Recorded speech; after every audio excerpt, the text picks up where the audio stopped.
حضرت امام شافعی رحمۃ اللہ علیہ کے بارے میں لکھا ہے کہ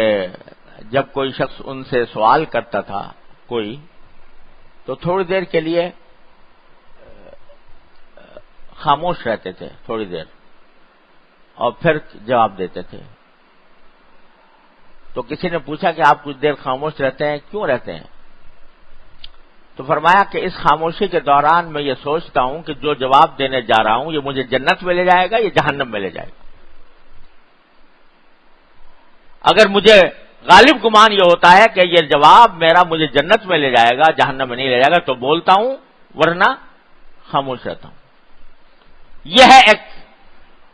مسلمان جس کے دل میں ہر وقت کانٹا لگا ہوا ہے،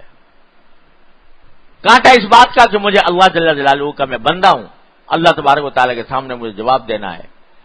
تو لفظ کوئی منہ سے اس وقت تک نہ نکالے جب تک کہ اس کو یہ یقین نہ ہو جائے کہ یہ مجھے جہنم میں لے جانے والا لفظ نہیں ہے، کیونکہ حدیث میں رسول کریم سرورت عالم صلی اللہ علیہ وسلم کا یہ ارشاد مروی ہے کہ آپ نے فرمایا کہ لوگوں کو جہنم میں اوندھے منہ گرانے والی کوئی چیز اس سے زیادہ خطرناک نہیں ہے جتنی انسان کی زبان۔ یعنی سب سے زیادہ جہنم میں جو لوگ جائیں گے، اوندھے منہ گرائے جائیں گے، وہ اپنی زبان کے غلط استعمال کی وجہ سے، جھوٹ بولا، غیبت کی، بہتان کیا، الزام لگائے، دوسروں کی دل آزاری کی، اور یہی مجالس میں امانت کی خیانت کی، امانت میں خیانت کی، یہ سارے گناہ جو ہیں زبان سے تعلق رکھتے ہیں۔ اس زبان کو اگر قابو میں نہ کیا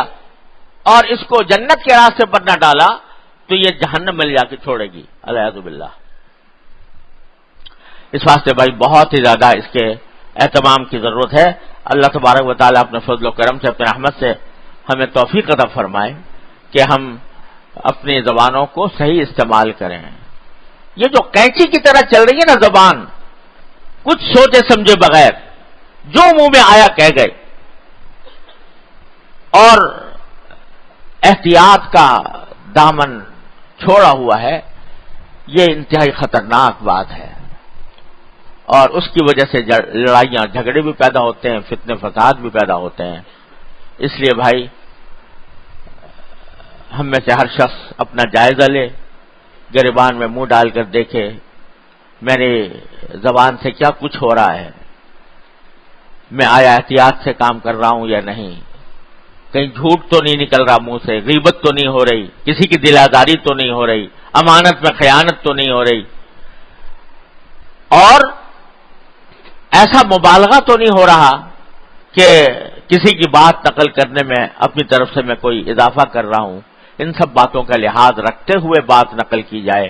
اللہ تبارک و تعالیٰ اپنے فضل و کرم سے، اپنی رحمت سے ہم سب کو اس کی توفیق عطا فرمائے۔